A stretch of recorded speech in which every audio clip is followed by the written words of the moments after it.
Après les violentes manifestations de ce matin, la ville de Boaké a retrouvé le calme cet après-midi. Les forces de l'ordre sont sur le terrain afin de dissuader tout contrevenant. Les leaders communautaires déplorent la situation et invitent les populations au calme. Nous avons vu la ville en train d'être saccagée.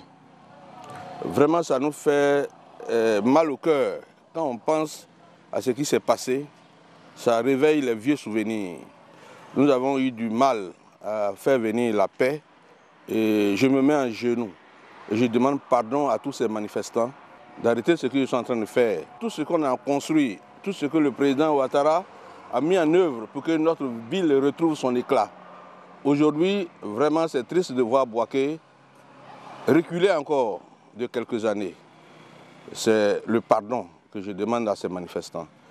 Nos dirigeants sont toujours prêts à nous écouter. Et déjà, le président est intervenu par rapport à cette affaire de facture. Je crois qu'il y a quelque chose qui était déjà en cours. Sur des dernières factures, déjà, on a vu des rappels qui ont été faits. Je pense qu'on pouvait continuer à négocier et puis à obtenir certains avantages. Qu'ils arrêtent. Plusieurs édifices publics et privés ont été saccagés, pillés et incendiés par endroits. Boaké a vécu une folle journée ce 22 juillet.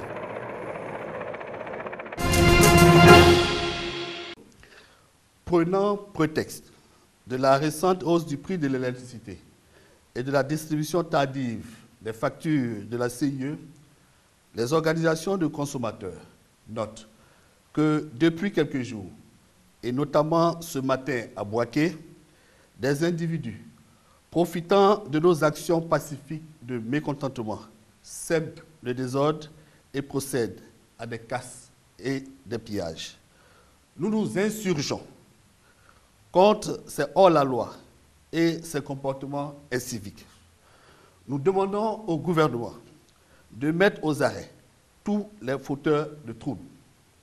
Chers consommateurs, le gouvernement a promis d'apporter une réponse appropriée à nos problèmes. Nous vous demandons donc de garder le calme.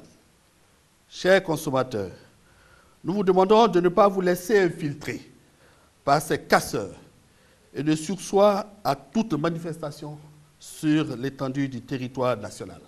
Fait à Abidjan le 22 juillet 2016, ont signé pour la Fédération nationale des associations de Côte d'Ivoire, M. Doukoua Godé. Pour la Fédération des associations de consommateurs actifs de Côte d'Ivoire, M. Marius Komoué. Pour la Fédération ivoirienne des consommateurs Le Réveil, M. Soumaro Mansa Ben Mfali. Pour l'Union générale des consommateurs de Côte d'Ivoire, M. Nguessan Kouakou. Pour le réseau des consommateurs de Côte d'Ivoire, M. Touré Ibrahima. Et pour l'Union fédérale des consommateurs de Côte d'Ivoire, M. Kofi Jean-Baptiste. Les Ivoiriens, pour la plupart, n'épargnent pas à la banque pour diverses raisons. Je n'ai pas de compte bancaire. Par la banque, ce que j'aurais appris, il faut aller faire des demandes, il faut faire des rangs, il faut remplir ceci, cela. Donc moi, je trouve que c'est un peu trop. Avec les papiers qu'on doit fournir, vraiment, je me demande si je peux tout faire pour arriver. Donc, je préfère rester avec mon argent à la maison. Souvent, vous partez, les guichets automatiques ne marchent pas. Vous avez oublié de vous asseoir là, il n'y a pas de réseau. Le fait que défiler, bon, c'est fatigant. Il faut que les banquiers aillent sur le terrain pour les sensibiliser. Parce qu'ils ne sont pas au courant des intérêts, donc d'autres préfèrent garder à la maison. Et puis les emmerdements aussi, souvent, il faut que ça diminue. On retarde beaucoup les gens à la banque.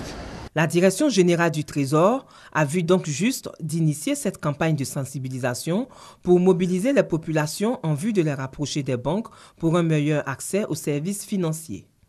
Les structures financières sont prêtes à accompagner le ministère du Trésor à atteindre son objectif afin d'accroître le taux de bancarisation. Les banques ont des méthodes que certains appellent de vieilles méthodes, etc.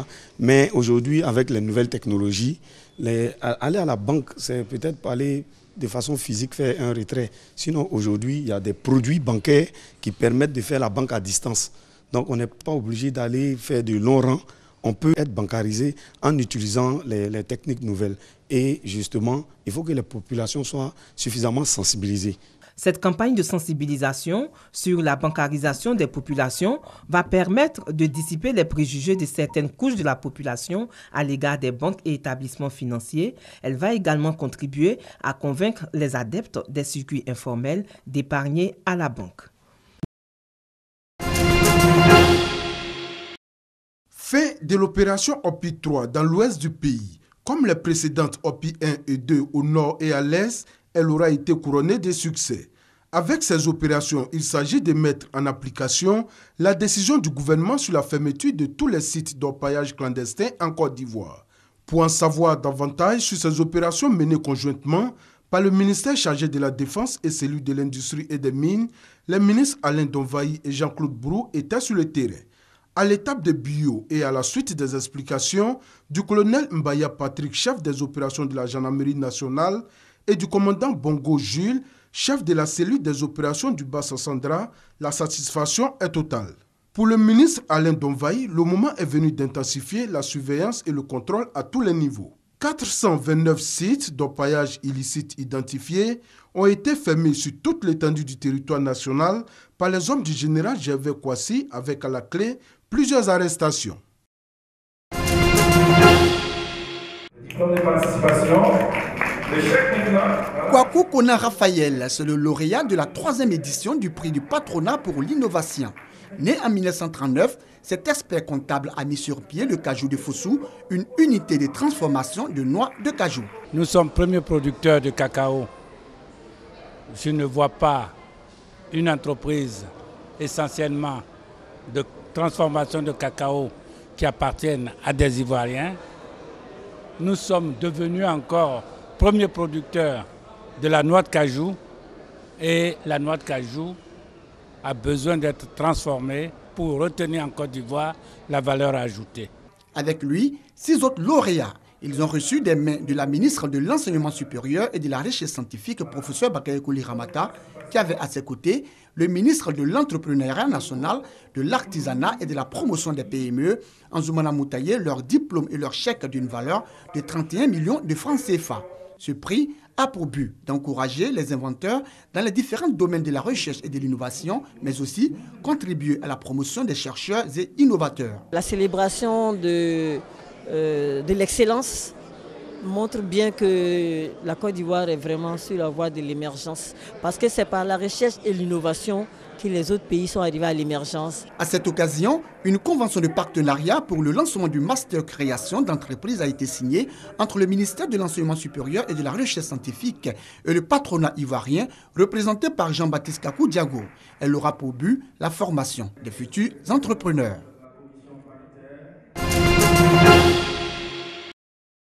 Le noir n'est point noir, c'est le nom du recueil de poèmes de 90 pages de l'écrivain poète Albert Deboni. Dans cette œuvre, l'auteur évoque les qualités de l'homme noir. Selon lui, la peau noire n'est pas un handicap, car certaines grandes personnalités qui participent à l'évolution du monde sont de race noire. Quand on dit on a un teint noir, ça ne veut pas dire qu'on est mauvais. Quelqu'un qui est mauvais, méchant, on peut le trouver chez les blancs, chez les jaunes et chez les rouges. L'Afrique n'est pas la terre où on dépose tout ce qui est mauvais. Ce n'est pas le cimetière. Comme pour dire que le noir a plus de qualités que de défauts, les lecteurs sont tous unanimes sur l'idée défendue par l'auteur. L'auteur s'accomplit en tant qu'individu. Il questionne son intérieur, il donne les réponses à ses préoccupations intérieures, il porte un regard sur le monde, il porte un regard sur les êtres, les phénomènes et les choses. Donc à la suite des grands poètes de la négritude, Senghor, Damas, Césaire, il y a eu les Dadier, les Adi, Adiafi, Eboni, et donc Albert Deboni s'inscrit dans ce courant, sauf que lui affirme non pas sa négritude mais sa noiritude. Donc c'est un nouveau concept qu'il lance pour dire que le combat est perpétuel. Ainsi, le noir n'est point noir vient renforcer la lutte contre la stigmatisation des hommes de peau noire, une lutte menée depuis plusieurs décennies par les Africains.